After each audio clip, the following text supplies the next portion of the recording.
All of these videos that blew up on YouTube over the last 12 months were filmed in one take with zero editing. And speaking without a script, often in one take, is a video format that's quietly blowing up on YouTube right now. In fact, I released a video just 5 days ago, and it's already on 10,000 views, and it brought in 221 leads into my business, and that was with zero editing as well.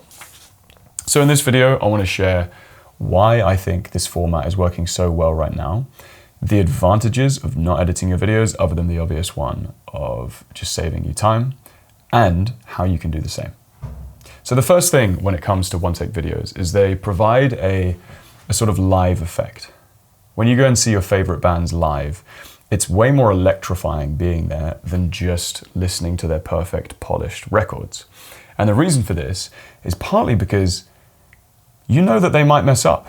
There's a certain risk, there's this tightrope effect that happens in a live performance where you don't know if they're going to fall off. There's a certain amount of stakes. And in a one-take video, whether you're aware of it or whether it's subconsciously, oh, you don't even realize that this is just in one take, you're just sort of hooked in by it. Either way, there's this effect that happens where you feel like there's a certain intimacy you have with that creator that happens usually when you see people live because they're not hiding behind any editing. So it creates this natural kind of retention hack that ironically comes from being very calm and not having editing versus trying to keep everyone hooked in and keep their dopamine constantly spiking. And the second thing is that calm is now becoming a pattern interrupt. So with AI flooding our feeds and all the AI slop coming out, that usually looks quite sort of professional and polished in this weird sloppy way. It now has come to a point where to stop the scroll, if you're actually calm, unfiltered and unedited, that is now a pattern interrupt. And even with everyone else, not even taking AI into account, with all the creators now who are just having insane motion graphics and all these edits and everything, when somebody just comes across as, oh, this is just me, raw, unfiltered, just giving value, communicating calmly and well, that does something to your brain where you think, oh, this is different. I am actually paying attention now. The third thing is that imperfection creates trust.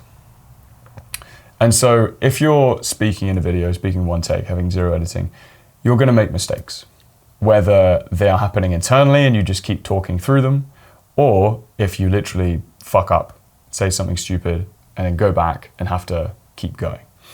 Those mistakes create trust.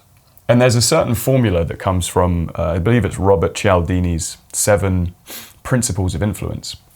There's certain principles, right? They're things like credibility, likability, social proof, and all these things.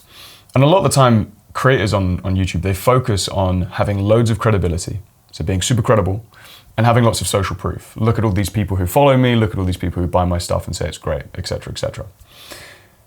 But a big thing that a lot of creators miss is just simple likability. And that's also one of Robert Cialdini's principles, being likable. And something that creates likability is humanness, it's imperfection.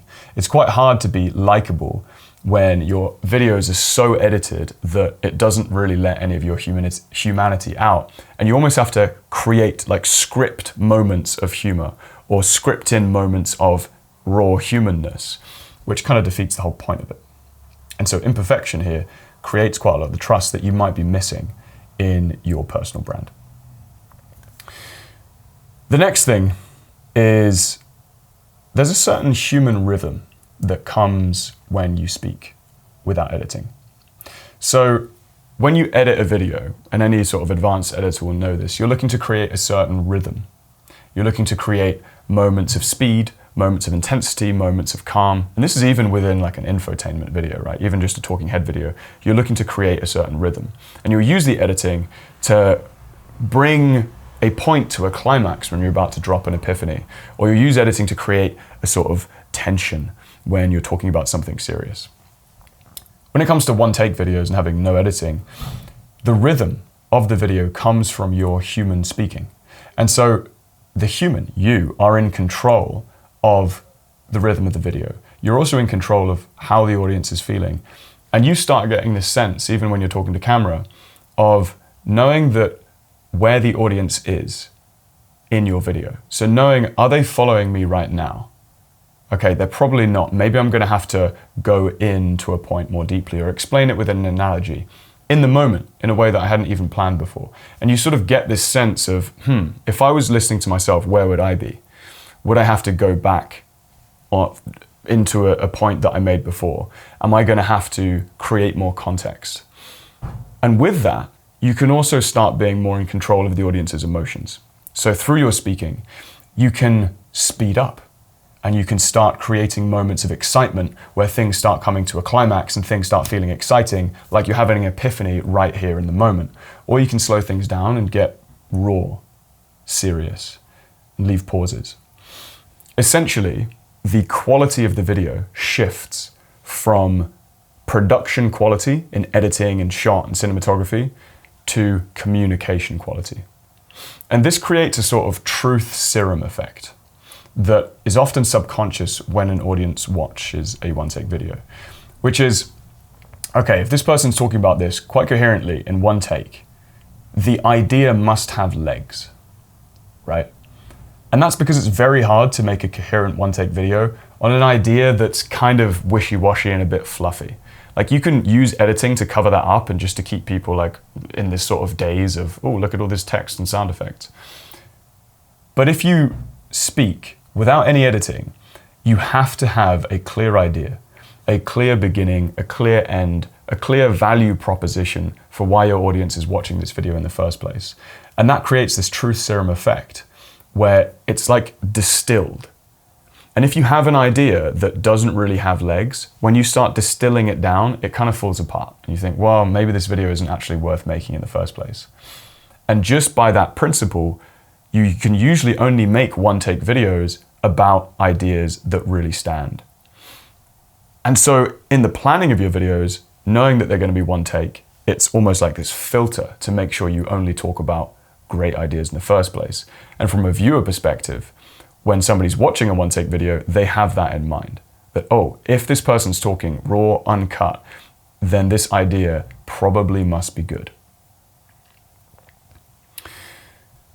If you actually want to learn how to make one-take videos yourself and lean into this raw, authentic edge that's going to give you that edge over AI and over a lot of creators who are just leaning on production for their means of quality, then I have another video that will enable you to survive a one-take video. Because a lot of the time when you press record, it's going to feel like, okay, I need to survive these 10 minutes and make something good, because there are significant problems and obstacles that come up in the way of you actually speaking well on camera for this amount of time.